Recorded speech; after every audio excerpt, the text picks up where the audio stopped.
session. So welcome.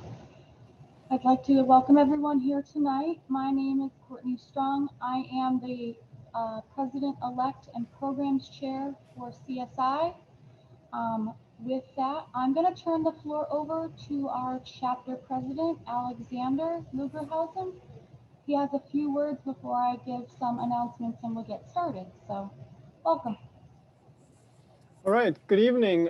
Welcome and thank you for being here and joining us this evening at the Portland chapter of the Construction Specification Institute for tonight's presentation by Rosa Sheng in the J.E.D.I Agenda, an intersectional approach to designing a just future. I want to take this opportunity to thank Cherise Schachter for creating the connection to Rosa and inviting her to speak to us tonight. This is awesome. Thank you so much. If you need to break away and want to see what you missed or are interested in our other events, we record and publish all Portland chapter meetings on our YouTube channel called Portland CSI. And without much further ado, please welcome Courtney Strong back, the chair of the chapter meeting committee, who will properly introduce us to Rosa Sheng and manage the presentation. Thank you, Alexander, for your welcome. So with that, I just want to remind everyone, please keep your audio off while we're in the presentation. And if your video off as well, that would help keep our bandwidth open. I'll encourage you guys to open the floor back up to audio and video when we get to the Q&A at the end. As Alexander noted, we are recording tonight's event, so please feel free to re-look at that as he mentioned on the CSI web of Portland CSI's YouTube channel. We'll have that posted shortly after the event. Another item of business to take care of is that this evening's event is an AIA accredited event.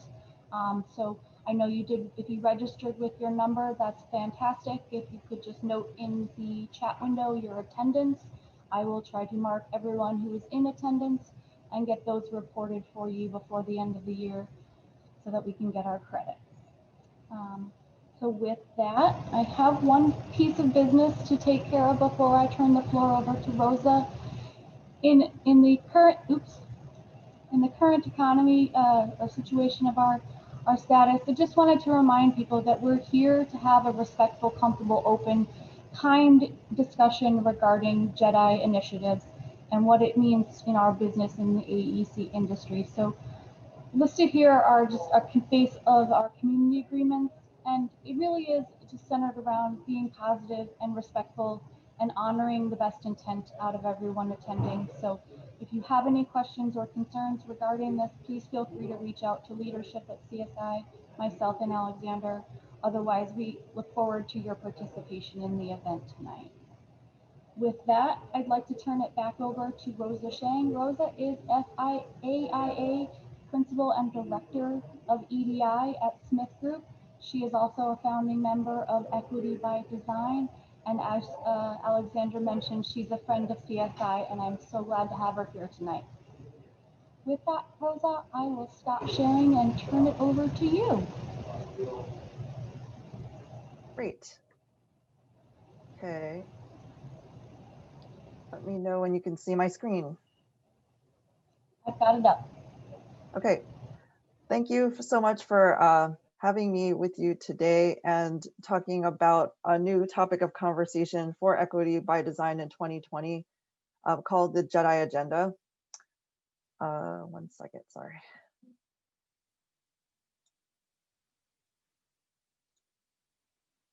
So you might ask, what is the J.E.D.I Agenda? It's not related to Star Wars.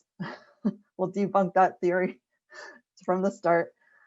What it stands for is the order of the words that equal up the J.E.D.I, which is justice, equity, diversity, and inclusion. And they're iterations of those words. So justice focuses on policies and practices that shape historically positions of power and those that have been historically disinvested from our society. And looking at what has caused those things to happen. Equity is related to frameworks, and diversity and inclusion are actually outcomes when you have just policies and practices and equitable frameworks, then you can realize diverse representation and inclusive outcomes. We've been talking about diversity and inclusion for a long time. People ask, hey, it's 2020. Why isn't it happening yet? Why don't we have that? Well, it's because we haven't focused on identifying the causality of it. So when you look at an issue, you can't just look at the symptoms, you have to look at the source. And so in addition to that, when we address J.E.D.I, the agenda, which is that it's intersectional and it's not just about socioeconomic challenges, but it is interrelated and intermingled with health challenges, our environment, and climate crises that we're experiencing, especially in 2020, and the nature of how relevant we are in what we're doing in the built environment, our practice. And so back in 2017 in Orlando, I had a conversation. It was called Social Impact Design at that point. I had the privilege of moderating a panel with Alejandro Aravina, Francis Correa, Michael Murphy of Mass Design Group, and Sophia Borges. And we talked about these issues being relevant to humanity, and it's not just a focus on race and ethnicity or those that are termed people of color. The popular term right now is minority, and we're going to talk about that in a little bit. But it is actually going to impact all of us. So we've seen in 2020 that happen. You might ask, or a question I guess I'd pose out to all of you is, if you were asked by a stranger to explain what the difference was between equality, equity, and justice, would you feel with confidence that you would be able to explain? You can answer in the chat of whether or not you would. Most people don't feel comfortable doing that. And so the best way I can think of to explain it is that in the equality, if we start looking at the top left corner, there's an inequality. And in this case, the diagram shows that there's more apples on one side of the tree, and it's crooked towards one person. Therefore, they're getting the more frequency of fallen apples, and the other person doesn't get that outcome. In an equality standpoint, they're given the same exact resource, but in this case, different outcomes. So regardless of the same fair implement to adjust for the inequality, there's still the same outcome. And then in equity, what we're looking at is recognizing that there's a different challenge, if you will. In this case, the solution is a taller ladder for the person that is further away from the tree. That's the framework of really uncovering what is the system that's unjust, and then trying to fix it with a kind of a Band-Aid approach. It's not really fixing the source injustice, it's just helping to bypass it. And finally, in justice, you could see the sketch shows that the tree has actually been straightened. So that's the hardest work of all, which is to try to look at the policies and practices that have been in place for a long time, and then to say, how do we change that? How do we dismantle those systems? Sometimes it's easy, but oftentimes it's very difficult. And so the work, I'll give you a little preface about the work that I've been doing for the last, I'd say 6-7 years, which started on a journey where I was contemplating leaving the profession of architecture because I had hit a bump in the road, or a wall, if you will, in terms of the recession of 2009, and the fact that I was grappling with balancing or trying to balance life as a working mother and also as an architect. And I didn't feel like I was doing either very well. I felt like a failure. And I was also looking around me, and there weren't many women, especially women of color, who were in architecture, licensed architects, who had risen to becoming a principal. And I found that very troubling. And I was just doubting whether or not the profession was going to be supportive of me. At that particular point, there are people that said, no, don't quit the field of architecture. But it didn't, I committed to staying, but I also didn't want to continue the way it was, like the status quo. So I started doing a lot of reading at the time, and just deep thinking about, well, how do we change the challenges of the unsupportive nature of the architecture profession, and all the long hours, the low pay, but also the glass ceiling. And I started reading, and there was this article by Alexandra Lang for the Metropolis magazine that was called Architecture's Lean In Moment.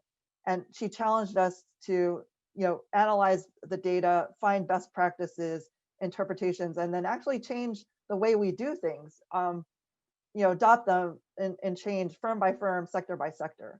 So it was like this call to action.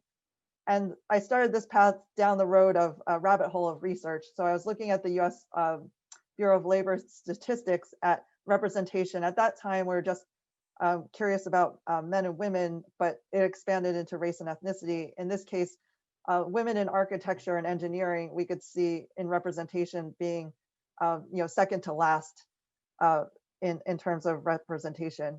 And then when we dug a little bit deeper, comparatively to the AEC, we saw that, while architects were few in representation in terms of the difference between men and women, civil engineers and all the engineering fields and also the construction industry, which was much worse than architects. And it still is today. Not much has really changed, even though there's awareness about the fact that there's a problem and that we need to do something. And so we dug a little bit deeper in looking at architects in specificity about when you graduate to, the time you get to a leadership position, what was the attrition rate? And we saw this startling attrition rate. So women graduate about 50-50 from architecture schools, but then there is an extreme attrition rate getting up to that leadership level that I was having challenges with that started this whole inquiry. So we founded a committee within AIA San Francisco called Equity by Design. We were looking around for more research, but we couldn't find the research of the why, the data that would pointing at this, the smoking gun, if you will, on what was causing women to leave architecture at such an alarming rate. There had been a lot of anecdotal stories, but nobody had ever done a research project. So 2014 was the first one, the diagram on the left. And we came up with this theory of pinch points. So different points in your career where you can, where you face challenges that amounted to you giving up or not only leaving the firm that you were in, but leaving the profession at large. And so hiring, whether it was called paying your dues, which was, doing the grunt work, if you will, and not having opportunities to, advance in leadership, licensure being a huge hurdle still today. Working parents at the time expanded into caregiving challenges and not just caring for children, but self-care and caring for elders. And then finally, the glass ceiling addressing issues of bias within the profession at large. And then, so we had 2,000 respondents then. In 2016, we cast a wider net and we had 8,000 respondents for that survey. The information also got more complex in not only looking at what we called pinch points, but career dynamics. So things that could happen to you, challenges and barriers throughout your career, and they could happen multiple times. So whether it ranged from pay equity to finding the right fit, cultural and mission alignment, work-life integration, which is a constant thing, or being supported in your professional development, or taking a break from architecture, we found these things were influential in determining one's success in the architecture profession. And then finally, in 2018, we garnered over 14,000 respondents with the final survey that we did. And we expanded beyond the binary gender to include non-binary gender representations and identities, but also this intersection of identities related to race and ethnicity compounded with gender. So as you could see, the diagram got even more complex. And then so tracking each one of these lived experiences professionally through their architecture journey, through the size of firm that they selected, through the licensure, whether they're licensed or not, various personal career choices for adulthood, and then finally where they ended up in the career ladder. And I'm not going to go over in too much detail in the discussion this evening, but that information is on our website. We have full reports from all 3 studies, as well as informational videos, presentations from our research team that kind of give the reveal of the major aha moments or findings from those surveys. But one in particular that is resounding to me, or the smoking gun, one of the blaring smoking guns of why there's a lack of representation, is education and debt. And the the debt inequity or the wealth inequity, you can see here, male and female Black architects were incurring the largest amount of debt in relationship to their counterparts in other race and ethnicity and gender representations. And in a corollary diagram, they're, in terms of pay, they are amongst the lowest paid at the start of their career. And so when we ask ourselves, what is the value proposition of entering the field of architecture, that is a major deterrent, especially when the goal of social mobility is a primary goal, and generational wealth has historically been prevented from Black and brown populations. That makes a huge difference in who goes into architecture or not. When we look at who gets paid the most or who is valued the most within an architecture firm, we parsed out the pay salaries of people by their roles in the firm. So design principals making the most, then project manager, project architect, etc. But in this case, looking at gender in 2014, we saw a huge divide in the pay equity of design principals. And that is correlated to a study done by Duke University Fuqua Business School in terms of a creativity bias, where they simulated an architect's portfolio, completely fabricated, and they gave one control group that portfolio named as a man and the other control group named as a woman. And both men and women viewed or voted the male candidate as more creative than the female candidate. Same exact portfolio. And this is compounded by technology and algorithms that reinforce those biases or stereotypes within our system. So when I did this back in 2015, when you Google famous architect, this is what popped on my screen, and I did a screenshot capturing this. So the only person, there's 2 people of color or 3 people of color, but the only woman of color in this group is Zaha Hadid. And again, we have a lot to do in terms of unraveling or debunking or getting rid of the creativity bias. And that exacerbates itself when you layer on race and ethnicity as well, of who is talented, who is capable, who is high performing, etc. Another part of the study in 2018 was how do we measure career fulfillment or perception of success? And this is a self-perception of success. Are we succeeding in the work that we do? Are we having fulfilling careers? We are able to measure the satisfaction of the respondents in these 3 pillar categories: culture and relationships, which deals with shared value systems, the perception or belief systems of feeling that you're being treated fairly and that you're getting access fairly to opportunities to professionally develop and to be advanced. Engagement and impact, whether or not the work you were doing was actually having a greater purpose and impact to the society and the world around us and solving the world's challenges. And then finally, work life, dealing with navigating the amount of work that you have and the time that you have to do it in correlation to the quality of life that you're experiencing and whether or not you were able to have fulfillment in that other realm. And so with all this data, we also had this idea about problem solving. So it wasn't just, oh, there's all these problems, what do we do with it? But it was, we need to find out what the problems are so that we can craft solutions. And that's always been at the core, I think, of what designers or design culture has been about, is problem solving. So we took this to the road in this problem solving fashion, and we were influenced by Silicon Valley, which was neighboring to our south. There are a lot of software companies that hosted hackathons. And so that hackathon energy caught on to us. And a hackathon is, like a design charrette or a rapid fire ideation session where there was a limited amount of time and there's like a competition kind of setting of who can solve this problem set the fastest. And then there's an elevator pitch for the teams to be able to present their ideas, their startup ideas, if you will, in Silicon Valley. But in this case, it was how do we hack the problems that we have in the profession. And this team, the winning team, came up with solving the problem that when we apply to architecture firms or firms at large that we don't know what we're getting. We kind of know from their website. We try to do our best by asking friends and people that used to work there, but we don't know if they're equitable. We don't know if they treat the employees fairly. We don't know if we will be treated justly. And so they came up with an idea to do an information label about the firm that you're about to go in.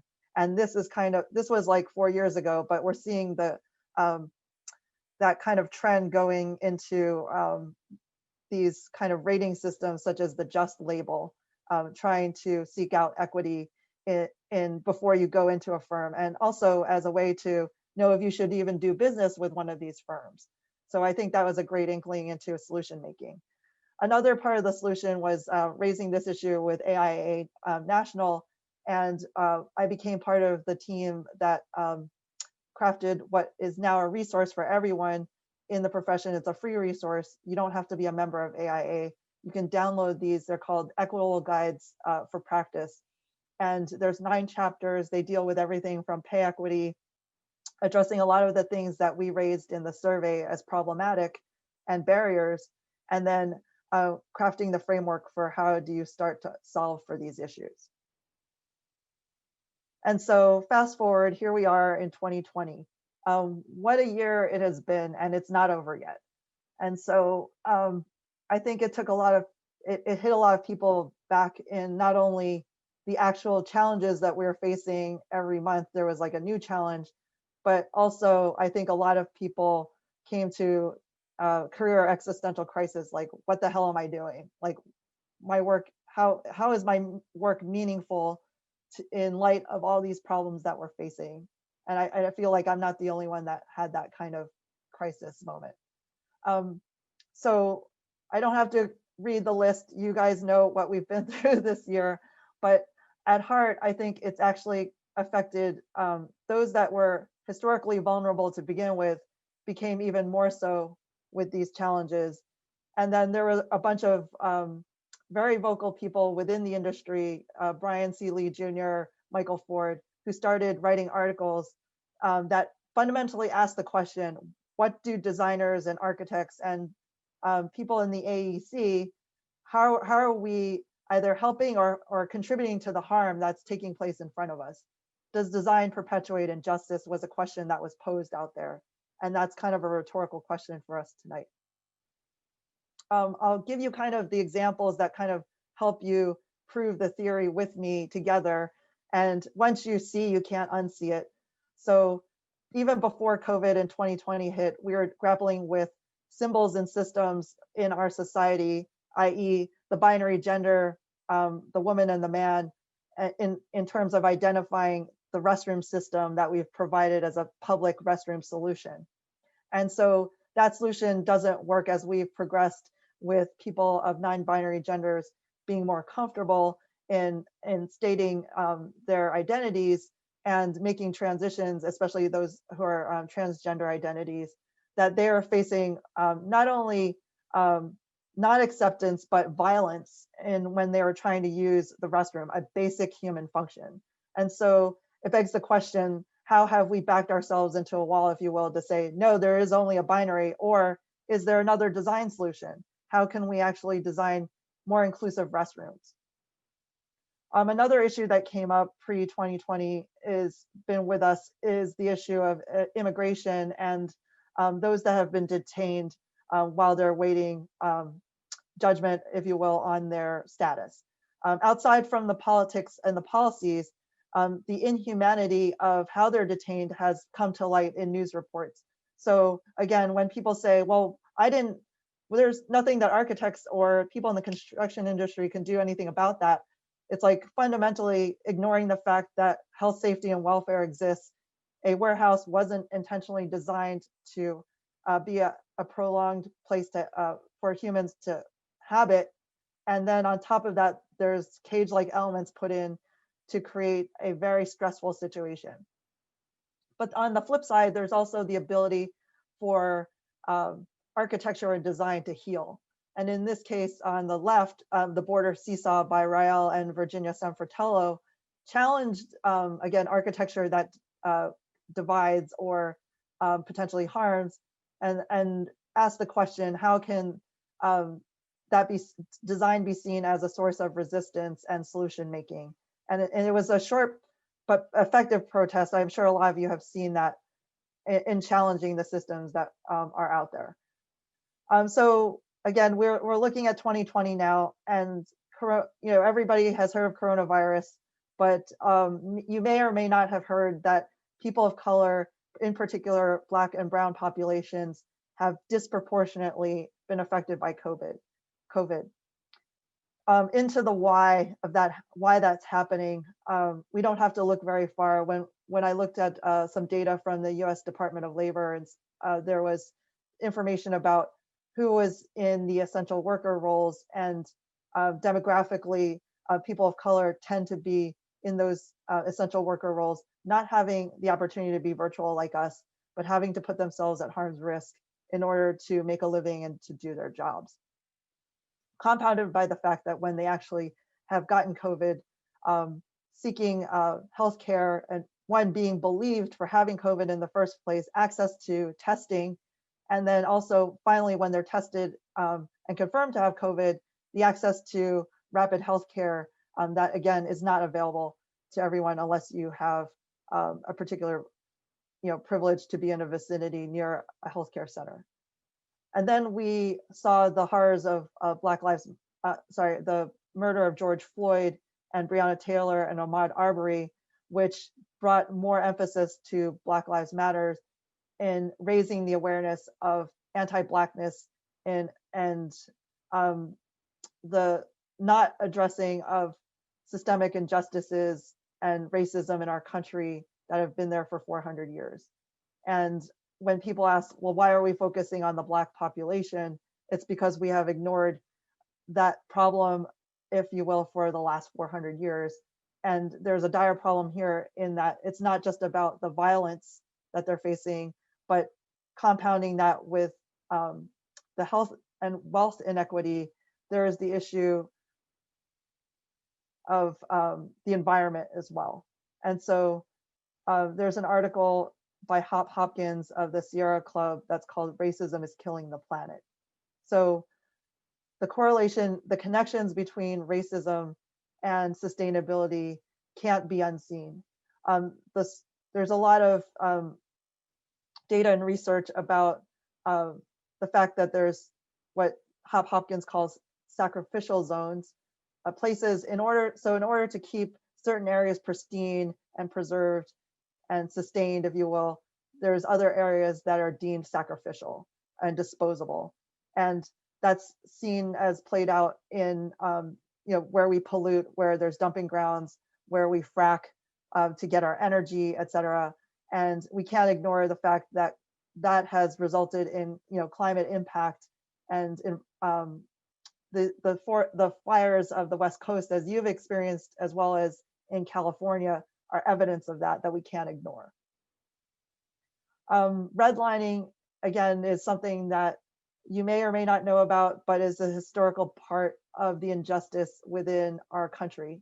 And that is designated areas colored in red. There's a whole book called The Color of Law that has the map, these red line maps of each major city.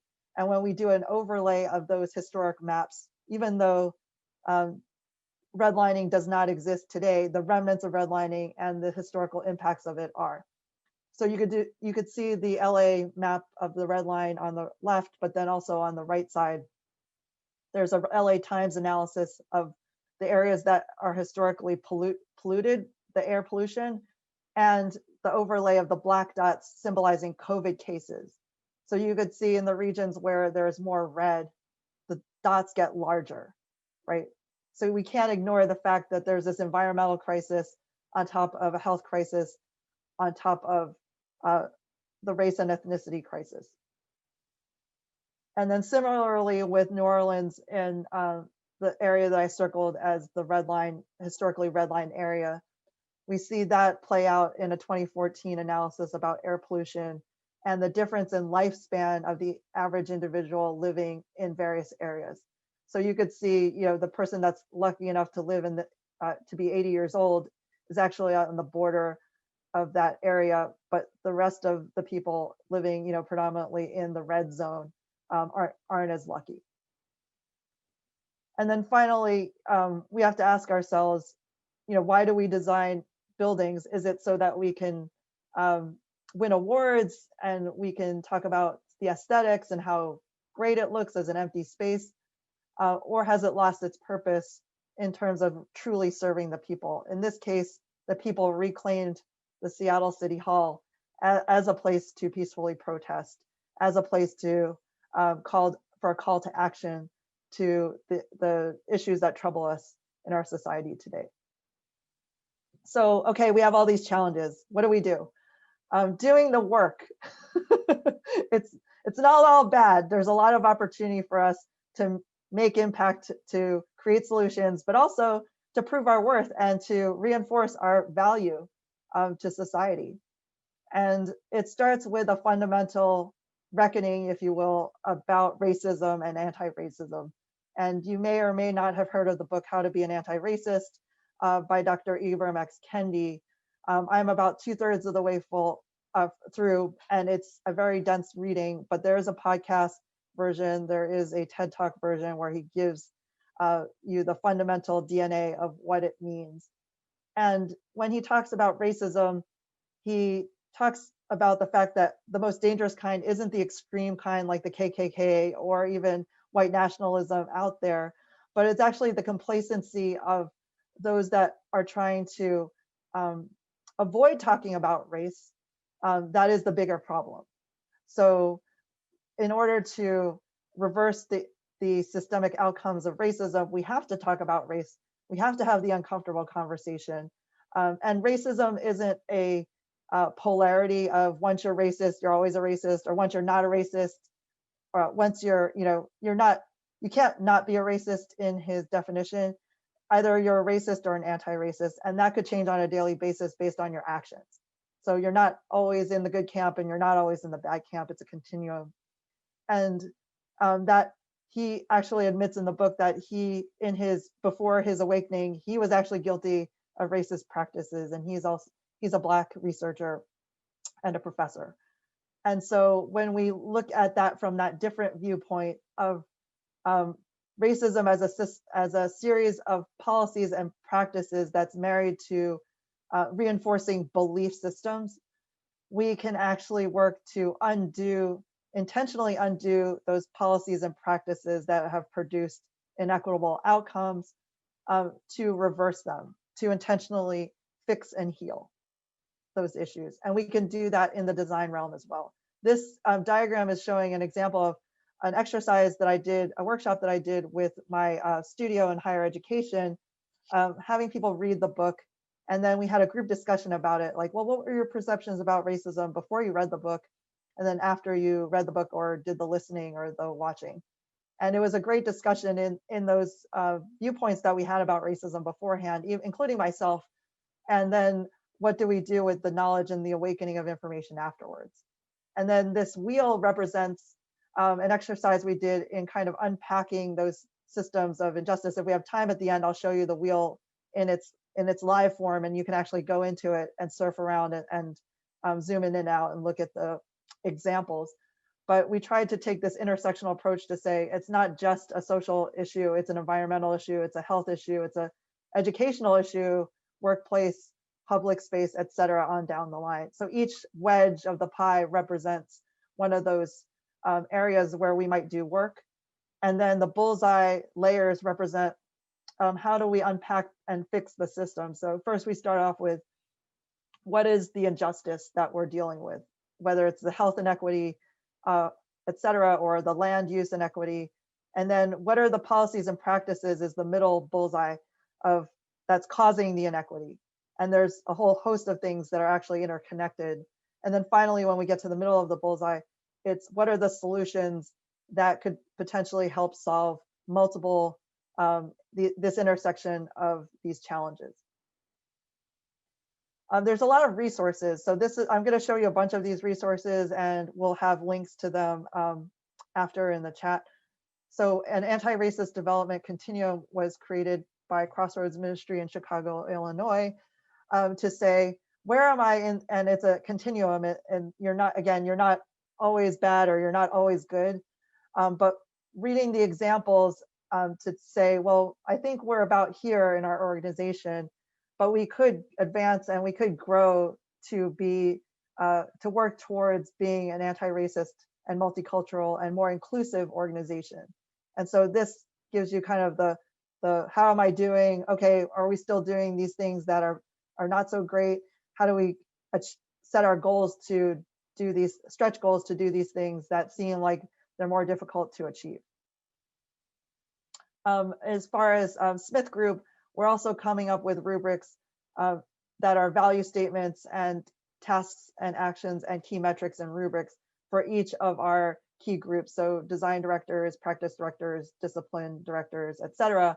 And each person, each major leadership group has a part to play in, again, transforming an entire organization. In terms of, there's a term called intercultural intelligence that's emerging. We know of IQ, we know of EQ, emotional intelligence, but intercultural intelligence tracks our ability and our knowledge and our ability to understand and engage with various issues that we currently potentially don't understand. We don't have the information.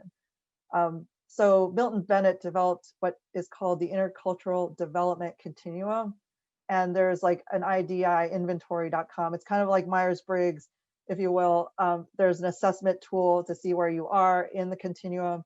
And again, you can work, you can be, you know, on the adaptation and integration end of the spectrum for race and ethnicity, but be on the defense and denial mode for LGBTQIA issues and, you know, multi-spectrum of gender identifications, right? So it's not to say that you're one or the other.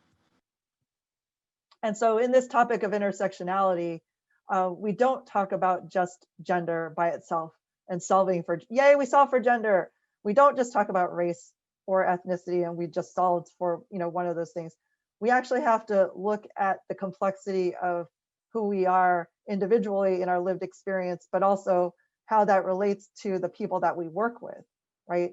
And in doing so, we're able to be more empathetic to the people that we're building for and that we're serving. And so a group of us in the architecture profession, Helen Bronston, Mani Farhadi, and Prescott Rivas, we talked about intersectional identities as a way to expand our mindset and our approach to how we solve problems.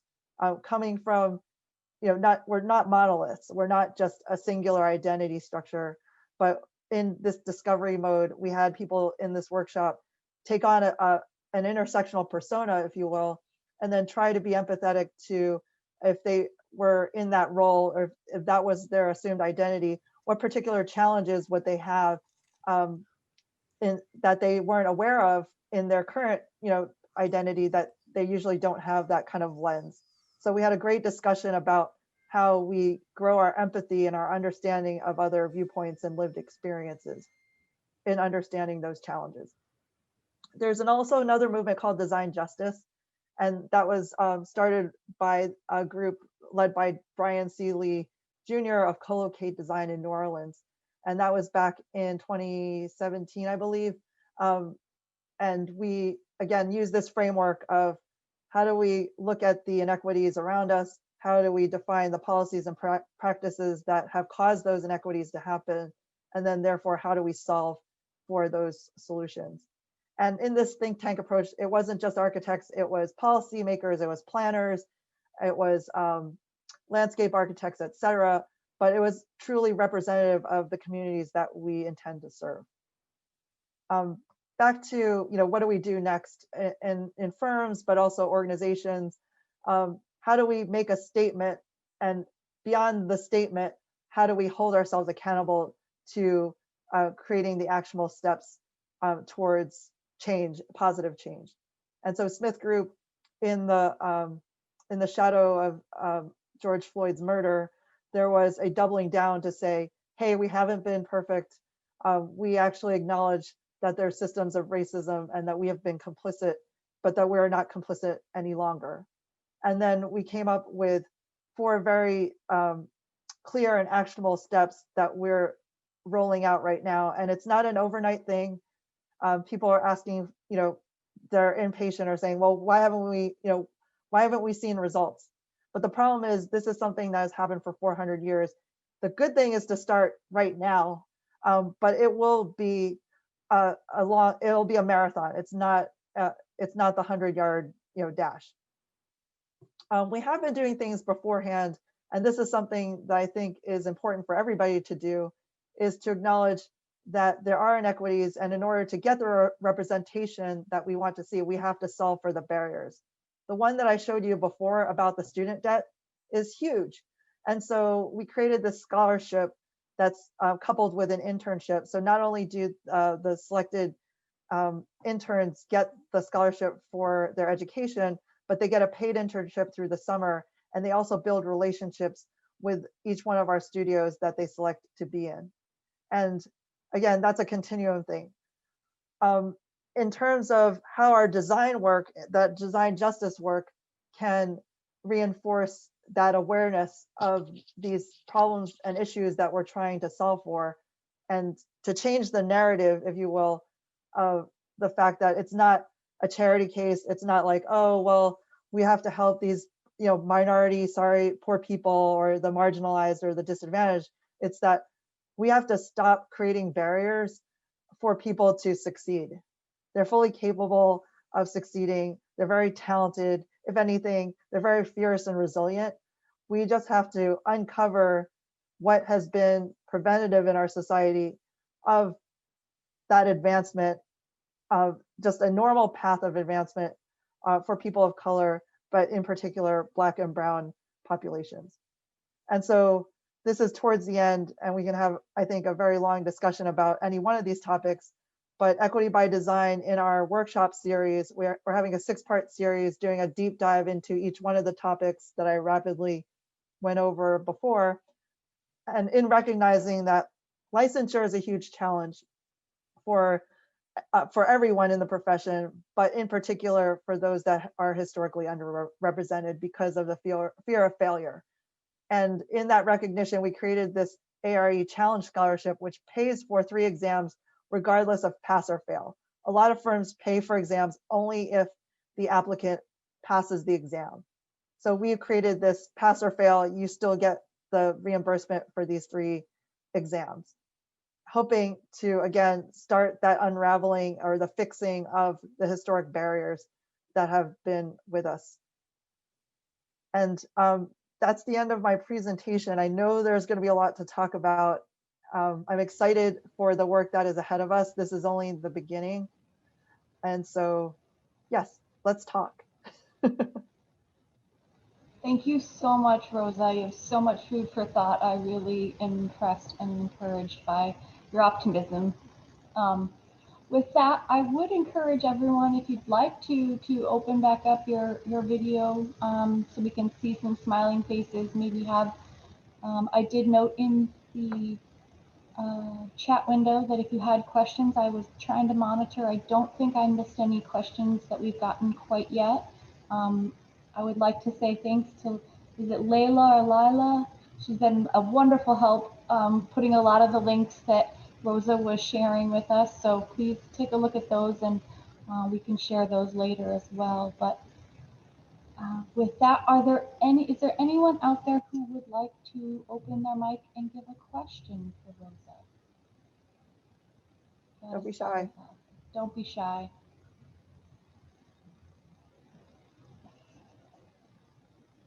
There is no question that you can't ask. We're all here to learn from each other. I have a question about internship programs and mentoring. This is something that we have seriously explored in our office. And I think the biggest hurdle that we come up against is, where do we go to find interns? How do we promote the things that we want to do and who it is that we want to bring in? And make sure that they know that these are going to be paid internships and there's going to be mentoring involved. I think the part that we struggle with is literally just getting started. Yes. So I think a great place to start is actually community colleges. Each of every region has a community college, right? And so building a relationship with those community colleges, those students happen to be those that are the most at risk financially or otherwise. And I think they would appreciate the opportunity as they explore. I know there's a lot with architecture and engineering programs and construction programs to be able to get to test the waters, if you will, before they make that the rest of their monetary commitment into that education, right? And so right now we've also discovered in our own scholarship that we have a limitation that it's only juniors and seniors can apply. And I'm trying to get it to at least sophomores can apply as well so that we can capture the community college pool, because I think that's so important. Mariel, thanks for your question. Yes, thank you, Mariel. Oh, Tyler came up with something in our breakout room discussion pre-presentation that I thought would be great to bring up with this group. He talked about specifications and the fact that there can be a lot done with what we specify. And you can chime in, Tyler, but I'll just lead into it. And also ensuring that there's best labor practices, from the companies that we specify from, right? In terms of, are they using child labor, or are they using equitable labor? Are they using safe ingredients, chemicals or whatever? Is, how do we tell that? And and the power of specification is that we can write the language that not only opens up the market for more competition in terms of companies that historically are not represented in our specifications, because it's usually, there's a list of known companies, but they're the bigger companies and the corporations, but we don't have an opportunity for local companies or companies that are practicing sustainability in their product, best practices. Sorry, Yeah. Tyler. Thanks. Yeah, I think that originally we were focusing on material transparency about what's in materials, and I think it was an easy transition to sort of expand that definition to include things about equity, and for specifically about our specifications in which we have a lot of control over those. We're kind of putting it in two different buckets, one of which is constraints on the general contractor and the subcontractors, and making sure that we're not unnecessarily putting the certification requirements or experience requirements unnecessarily high, creating obstacles for minority or small businesses to sort of be able to compete for our projects. And then the other side, like you touched on, is the products, and sort of understanding, not just what shows up on the job site, but what's the process and what are the social impacts that that we're undertaking to bring that to the job site. So yeah, you're right on. I think it's a topic that this group could definitely explore. Absolutely. Yeah, I'll share a quick personal story. I shared when we had our initial town hall. So Portland CSI, for those that are local and interested in the organization pushing forward some initiatives, we've put together a committee, and we opened up to a town hall. I think it was back in August, just to begin discussions locally about what we might focus on and what we might be looking at. And one of the topics that I know I brought to the table was the public sector world. I recently did a large-scale public project, and while we had MWESD, initiatives, some of the policies and procedures that are in place make it very difficult for subcontractors to engage in that bid process and actually submit. And it was pretty eye-opening for me to realize that although we had some initiatives in place and had done outreach to the minority community to get them involved, it really, to me, just didn't pan out quite as I had envisioned. And unfortunately, we did not get the participation on the award side. We did get participation in some of the bidders, but unfortunately those were not in a public realm, low bid situation, were not the awarded contractors. So we missed an opportunity, I feel like, and it has to do not on the project specific, but the policies in place that that are governed by the the state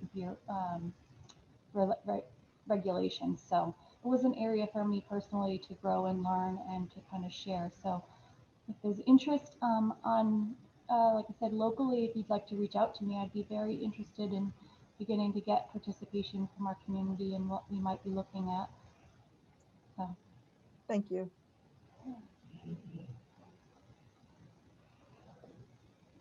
Any other questions out there?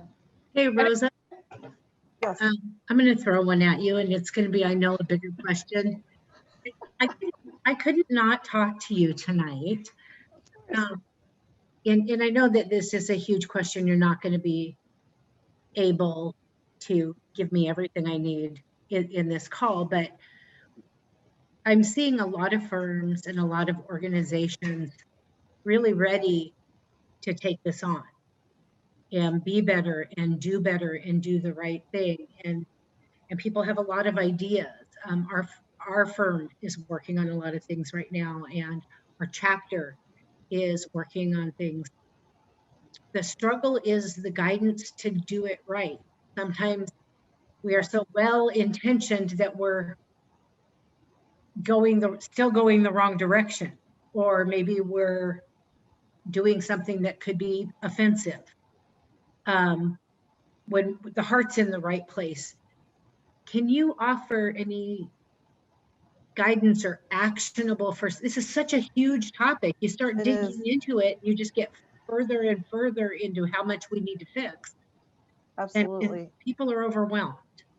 And yes, let's break it down. Let's eat the whale. Okay, yay, I love you. You go, girl. Okay, so we're not literally eating a whale, by the way. It's just a figurative speech to say, let's break it down. Let's bite for bite. It's a big problem. We're not going to solve all of it tonight. But the little bites. So a couple of little bites that I think everybody could start with is reading, right? And curiosity. And as I mentioned before, How to Be an Anti-Racist is a great starting point. There's another book called White Fragility. Don't get offended by the name, just be open to the conversation that it offers and have group discussions, right? Keep it fun, keep it light, because it is deep, it is heavy, it gets uncomfortable. But that's a challenge for us is to, I was having a conversation with one of my Black colleagues about the fact that, it's taking me the entire year to get comfortable saying the word Black, talking about Black lives, talking about anti-Blackness without stuttering, right? Because I don't want to offend anybody. So I was like, should I say the word or should I not say the word? And it's like, no, let's just call it what it is. And she's like, you're right. You know what? I've noticed that a lot of people stutter when they say the word, right? And we have to start with that. We've never talked about it, so we have to start talking about it, right? And there's a lot of history that if you don't know, I just encourage you to, the more data, the better. And we're in an era in the information age that data is going to rule the world, if you will, going forward. And so why not embrace that? Our ease of access to data is increasing. So it's all at our fingertips, and people are putting together reading lists and resource guides, etc.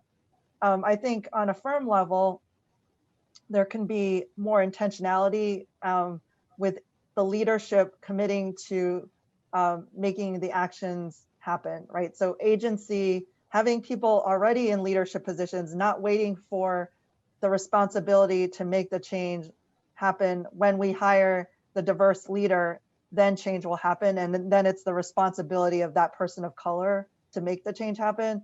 We all have a responsibility, whatever identity we come from, to be part of the solution. Just like we saw recently in the grassroots activism of our country, in exercising our voice to vote, whoever we voted for, it doesn't matter, but it showed us that we all have a part to play in solving our problems. So it's not somebody else's problem.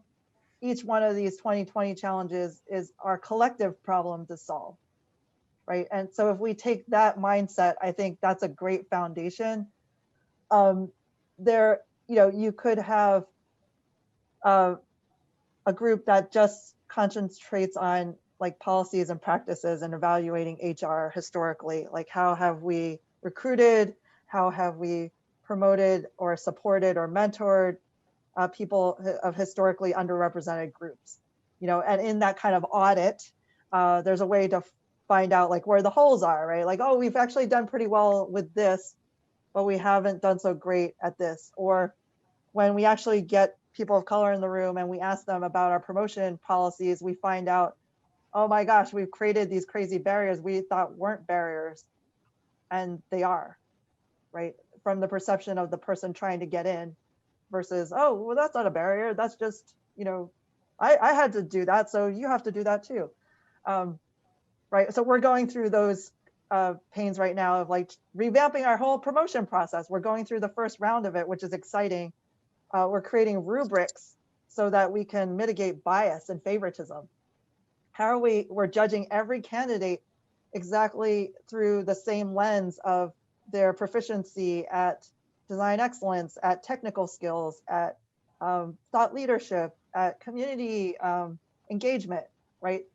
So if we create rubrics that try to reinforce the equitable frameworks, then we're also better off versus, well, I know so-and-so, and so I'm going to be, advocating for them because they're also, and we default to people that are kind of like us or that we feel like get us, but we're actually missing out because Harvard Business Review has done a data study on the most successful companies have the most diverse teams, right?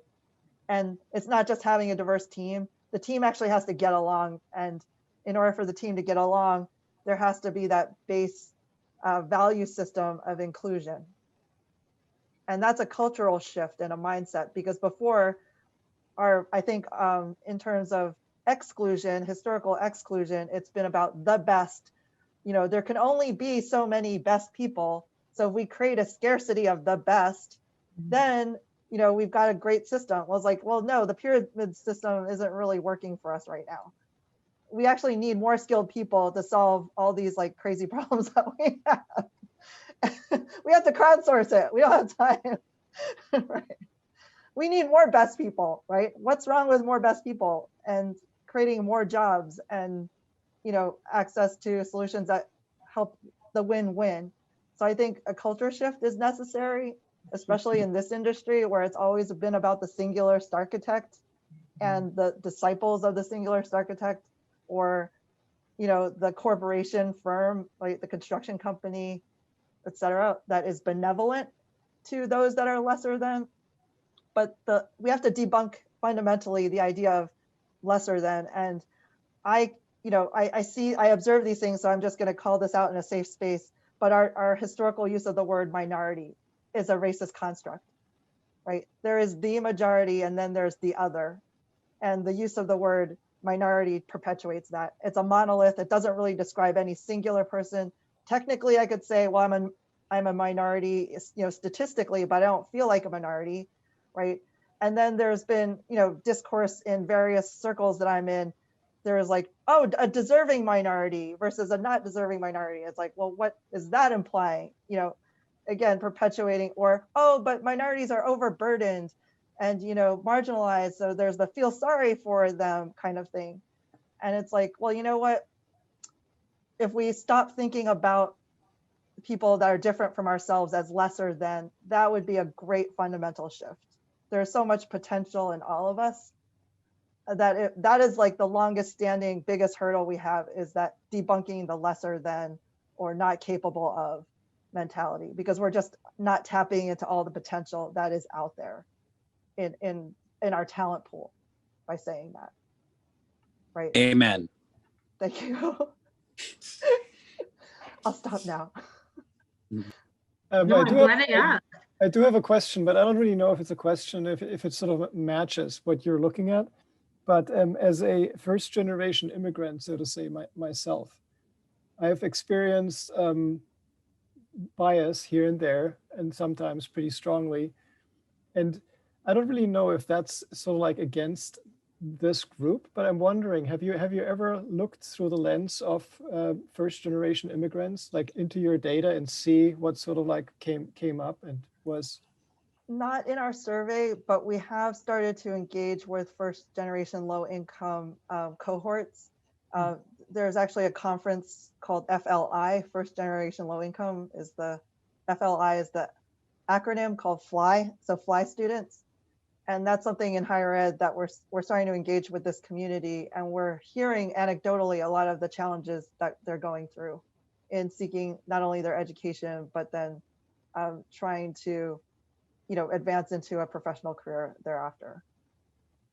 And so some of those findings have to do with, again, putting yourself in somebody else's shoes, where in those communities, they actually are the breadwinner for the family, right? In a traditional family, a nuclear family, mom and dad are the breadwinners and the kids are supported, and there's no have not for those children, right? But in a FLY community family, the FLY student is actually, they have to grapple with the fact that if I go to school in hopes of a better life to advance my family, I'm actually temporarily taking away income from my family that I'm contributing to, right? And so they might actually end up taking on 2 or 3 jobs in addition to trying to do their academic studies to be able to support their family out of that kind of guilt of that balance, right? And so they're not getting access while they're working 2 or 3 jobs. They're not getting access to the networking that's supposed to happen in college. They're not getting access to building relationships with faculty members who could propel them because they're in this kind of divide. Yeah, and I think the sad thing here is also, I mean, those are people mostly from other cultures. And to me, they're sort of like, they're bringing a treasure. They're bringing their culture and their insights and their other word for table, let's say, or let's say they come from Europe, suddenly they know like 3 words for table. So they have a completely different view of the world. And it's sort of like a slow grinding that tries to make this leave invisible in a way. And Yeah. It's like when in Rome, right? Yes, you have to adapt or die. So, and I think there's this huge lost opportunity out there that is coming from these people that are bringing, as I said, all these cultural treasures in terms of behavior and whatnot into this country. And it's like not like it's not mining is a bad word, but I mean it's not taken advantage of. And lest we forget, we're all immigrants, right? At the end of the day, whatever generation we're from. Right, but I think the first generation, so like they're holding down the most, and so Yes. like try to adapt the most. And I think you get a disparity there between potential and what is actually happening. Hey, we're in a safe zone, right? Yes, please. Okay. Safe zone. So Go for this it. is just my opinion. I think that we put this idea or concept on this, right? Because we don't have to play the game. As a capitalist society, we don't have to play that game. We choose to because we're like, we want to get this opportunity or we want to get that, not realizing that we just don't have to play that game. We could go elsewhere. We could find a different opportunity or pursue something different. And I say that because my name's Juan and I'm clearly a white guy, and so like when I do like my resumes and stuff like that, guess what? I don't get that call. But then if I change my name to John, apply for that same position, all of a sudden I get a call. Right. So to me, I see that. And so then I'm like, well, you know what? I'm just going to launch a company. I'm going to do my own thing then. I don't want to play your game. I'm not going to sit back and play your game because I don't have to, because I live in a capitalist society and I have that opportunity and I have that freedom as an American. I think that we tend to put this idea or concept on it when really it's maybe our own fear. Maybe I'm wrong. I get it. I see that struggle. And if it's not working, then you got to do something else, right? Yeah, I think. And we want to help it. Yeah, there's definitely the professional, but then what we try to dive into is societal too. Like, so beyond just making a living for oneself and generational wealth, there's people, my Black friends and the colleagues who walk the streets wondering if they're going to be shot, right? They Right. can't go through a neighborhood without being questioned fundamentally if they belong there because of redlining, historically saying you don't belong here. And the minute you're out of your, designated zone, therefore you become not safe. You are the cause of somebody fearing for their life. And that is fundamentally, I think, what's triggered, I think, a lot of people with witnessing, George Floyd and seeing that happen and raising that we have to do better, right? So yes, Right. I agree with you. If you don't like where you are, you could go elsewhere. I did that. But I think fundamentally, are we able to thrive? Are we able, each Right. one of us, are we able to thrive, right? Yeah, and run at full capacity, right? Yeah. And operate as an actual good society, a team. Yes. Humanity, for humanity's sake. Right. We need it. And we all need to thrive. Right? Yeah. And we can. And that's the shame, right? Is that we could and we can. I mean, it's such a huge opportunity. But I mean, I don't think that people should have to starve. I also don't think that people should have to be homeless. I think that that's unhumane. But that's just me, So yeah, it's a struggle. But we're doing good, I think. I think having these conversations and being open to it, I think we're there, right? I mean, we're seeing it, and it's a battle, and it's going to continue for a while. I hold this as sacred space because I feel like these types of conversations and open debate and healthy discussion, even if it's different viewpoints, is so rare these days, right? So when we can hold sacred space to do that, we're helping to reverse a cycle of, if you see the movie Social Dilemma, the fact that the algorithms are polarizing us and causing a lot of the violence that we see, I think the antithesis to that is getting together and building understanding and getting to know people's viewpoints and respecting each other. Yeah. I would like to add something to what you said, Juan. Yes, we can all, if we're in a situation we don't like, where we're not being treated fairly, in this country we have the freedom to move on. But it reminds me very much of my mother's reaction when Anita Hill testified in Clarence Thomas's Senate hearings for the Supreme Court. She said, well, why doesn't she just move to another job? Because she should not have to move out of that job. She was a clerk to a federal judge. That is really a big deal if you are an aspiring lawyer. She should not have had to move on. And that's what I think we want to make our organizations. You have the opportunity, you don't have to move on. And it's not going to be good for our organizations if the Anita Hills move on. We need them. Yeah. I would concur. Yeah, to Rosa's point, there's not enough of the best. Just let's keep the best going. Like, share that space. That's incredible. Rosa, there's a question that's been floating around and stuff that I have been engaged in regarding just knowing your own story and unpacking your own biases that you inherently may or may not be aware of yet. Have you done much work with regards to, or can you share any of your experience in, like, how do you start with revealing your own story so that you can share your story with others and be true to like what you may or may not understand? Thank you. I think that's a very relevant place to start. I think it has to do with confronting one's own shame and vulnerability. And that's something that's life's work, but it started for me.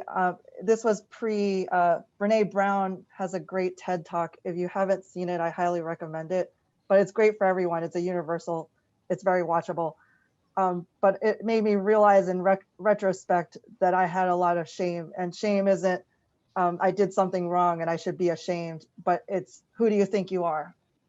An imposter syndrome. And because I was historically the only one or one of the few in the room, when I actually went to assume roles in leadership positions, there were challenges and there were pushbacks, but it was mainly myself saying, who do you think you are? Because I didn't see other people that looked like me in the room.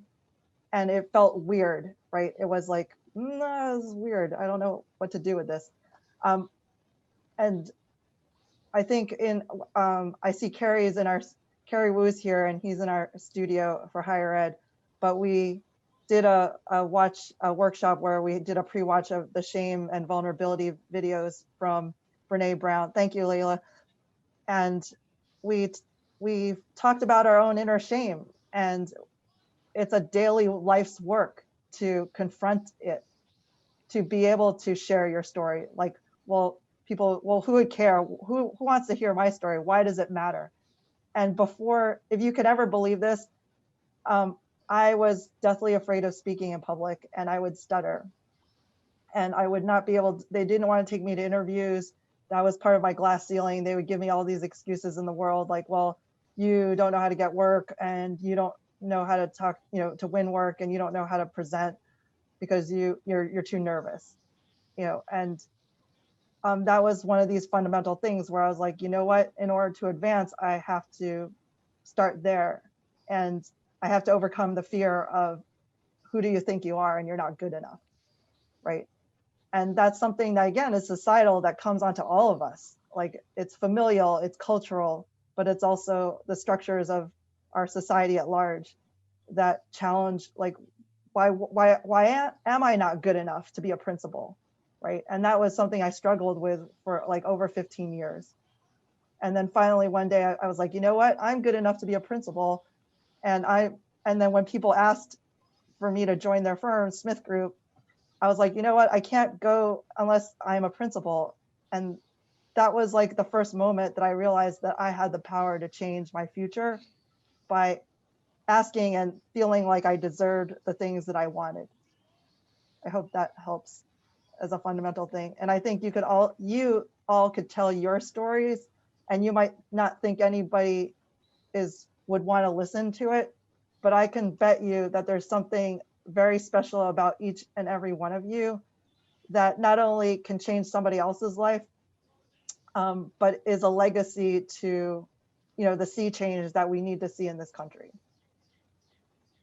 Yeah, I couldn't agree more. When Alexander was talking about people being a treasure, I really feel like that storytelling and that sharing and being, connected with other people is that treasure. And that translates, to me at least, it translates into, a work environment, it translates into a project, it translates into everything we do when you're that connected to the people around you. So. I have a thought I wanted to point out with regards to the just move on with the job issue. Yeah. That is a very point of privilege attitude to have, because changing jobs is almost always very expensive and very risky. It's not that big a deal if you've got 2 or 3 months worth of income in your bank account to fall back on, but for particularly groups that have been deliberately kept in poverty for generations, that's just flat not an option. Very true. Thank you for that counterpoint. Yeah, that's a good point. I wanted to mention, going back to when you're a large firm and where do you start the work? Yes. There are actual groups, firms. There's actually a local firm in Oregon, in Portland, owned by a Black woman, that you can contract to, who will sit down with your ownership group, will tell you what the work will entail and what the work will actually cost, and will work with you in a years-long process, because this is not something that happens in just a moment. It will work with your team and with your ownership and with your entire staff to get to the goals that you have set on at the beginning. So if you work for a very large firm and you don't know where to start, and there's just so much to unpack, there are actual consultancy groups out there that will help you at least get the work started. Very good. Thank you, Mariel. And I just remembered that Amara Perez is in Portland, so you guys are extremely lucky. She is a PhD of critical race theory and has done work with the Portland Community College system in that effort to raise awareness about space and the power of design to help enable students. And she actually had student researchers with her, and they presented at a SCUP conference a couple of years ago. But I think she would be great if you guys could get her to come next time and talk to you. Just a world of wisdom, so to speak, in kind of raising that awareness of space theory, critical space theory, and critical race theory as well. I just wanted to, I don't have a question, but you mentioned Brian Lee with Design Justice and the community college. Well, Portland Community College, they really do have it with Amara, and it's great because the project isn't even going to break ground until January of 2022. And we've been involved with training with the architect and PCC with Brian with Design Justice. Oh, great. And Amara with CRT. So it's really great to have your perspective too, to see, that it's going on more. But it's, Portland Community College, their leadership has been pretty amazing with what's promoting. So absolutely. And I'm with the construction company, so for construction to be involved in CRT, that was really awesome. Something, because we were just like, well, what things? So yeah, it's been really good. But it does seem like a very long process that, my company, we have the committee and we're going, but I think it's just to not let go of it. Yes. Not do a workshop and then just do a project and go, but to try to keep it going. And it's constant work. It's hard to unlearn what you've learned for decades. Oh, absolutely. Yes. And then I think too, it is just hard to get, I can't say minority, but to get the people of color. Yeah, people that are not typically represented in construction, just finding the population and the source, and that start is really tough. Most definitely. But they're out there, and I'll share my network with you, but there's many talented Black, Indigenous, Latinx practitioners out there, and happy to, share my network with you. So that'd be great. Yeah. Do you have any additional questions? Before we go, Rosa, I would like to have you share, I know you had asked when we initiated contact to share a little bit about Society's Cage and the work that the Smith Group is doing and the diversity scholarship. Yes. So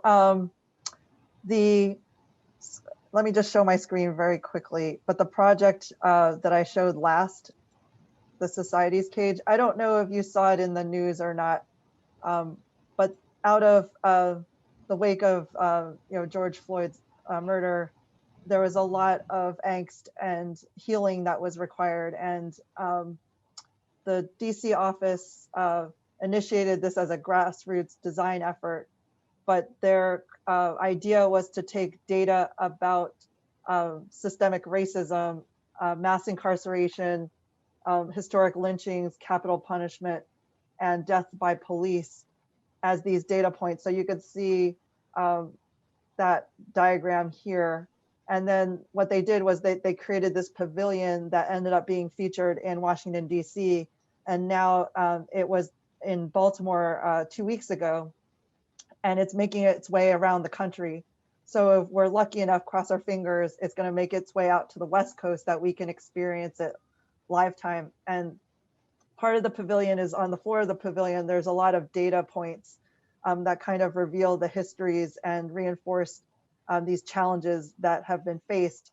And there's a soundtrack that goes with it, et cetera. And this group also partnered with Architects Foundation in DC, which is part of AIA as a 501c3, in terms of creating a diversity scholarship fund in conjunction with this pavilion. So the money has already been raised, the pavilion's already built, the rest of the money goes straight to the diversity scholarship fund. And that fund will, if we can get enough money, will be endowed to support diversity scholarships for students going into architecture in this case. But we're supporting the next generation in terms of at least getting rid of the wealth challenge, the cost of education. And so Charisse was really great. And when she asked me, if I would like to join you all this evening, I said, why, sure. And meanwhile, if you could help me out, that would be great too. And she just like jumped on it, like within literally 5 minutes. It was amazing. She's like, boop, social media. She's like, support this project and recognize these designers. I gotta love you, Charisse. You're just amazing. Amazing. You're amazing. Well, I appreciate you sharing a little bit more about that, Rosa. For those that registered, it is linked. The link for that is on our website on the event page. So please feel free to check that out a little bit more. And if you feel so compelled to donate, I'm sure that would be much appreciated. Yeah, that's the low hanging fruit, right? That's like, yeah. We can all do that. That's easy. And no amount too small either. So yeah, it's just a crowdsourced group effort. Another question, speaking of the low-hanging fruit and some efforts like that, I participated in a program in Oklahoma City called Girl Tech that was introducing some more low-income families to STEM opportunities, and I was very surprised to hear a lot of them just talking about, that they were not raised to even consider college as an option. And, of course, we have like a shortage of tradespeople. We need more tradespeople too, but essentially, I guess, what would you recommend for certain, just planting these seeds even earlier as to the opportunities available in the AEC industry, not just the college driven ones, but the trade side as well, and just how we get that message out more that this is an opportunity for everyone. Absolutely. I think there's a lot of opportunity with trades and technology too, right? And so as we are facing this labor shortage, how do we value the workers, right? And in terms of the holistic cost of construction, and it's a balancing act. But with a lot of the new technology that's coming out, factory fabrication versus stick built, right? I think we could train the future workforce to help us modernize the construction industry and how we build more efficiently and how there's less waste, right? And it doesn't have to be the traditional like stick built in the field labor, but it could be this new tech labor in construction, right? That we have yet to discover, I think, the potential of, and safer working environments too, like in a factory setting, but regional so that it's close enough to the centers of distribution, et cetera. But yeah, I think there could be a lot of workforce training for these new jobs that we haven't even discovered yet, instead of holding on to like what we believed was normal, right? In terms of unsafe working conditions or low pay for unskilled workers, right? And not honoring the labor, even though they might not have been in the union, right? And also immigrant workforce or those that migratory workforce. How do we dignify the fact that there will be surges where we need support from labor, and having those coming in from other countries and helping us, achieve that cost-effective workforce, if you will, but also figure out modernized policy to be able to, figure out immigration policy in a way that's, again, holistically beneficial to, because we're seeing the labor shortages right now with farming in California. There's nobody to pick the vegetables and the fruit right now. That's separate from the built environment, but that's just showing us when we go too far one way, we're actually suffering another way. So it's this ecosystem thing I think we have to solve. It's a tough nut to crack. But we're all, I think, capable doing these think tanks where we, come up with these ideas together. Thank you.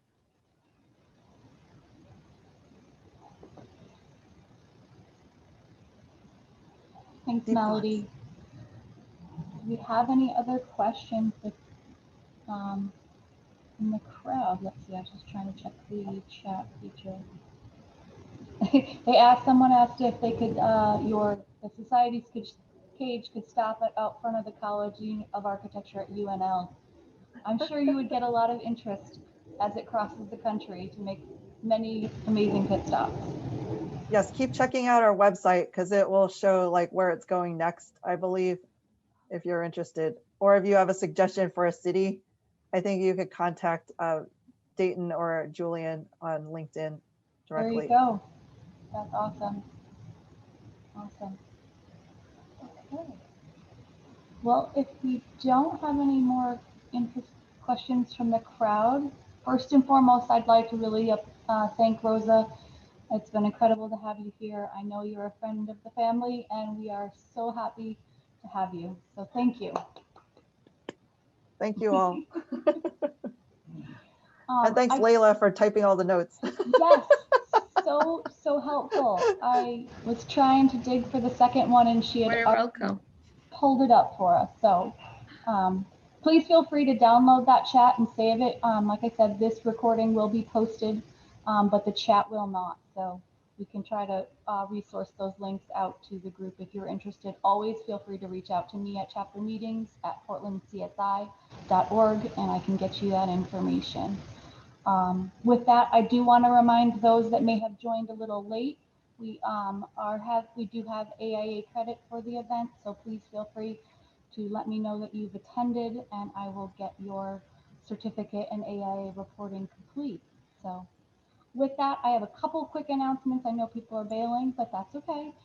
Coming up in December, the Portland chapter has a couple of events. We should be on the lookout for opening registration shortly. We're going to do a virtual ugly sweater. I know we can't get together in person this year, but we should have some fun, and the EPs, our emerging professionals, are putting together a great event there. And then we will also be doing a virtual tour courtesy of Hedenberry Eddy with Alexander and his team of the Portland Airport expansion project. So that should be really interesting to check out the new PDX.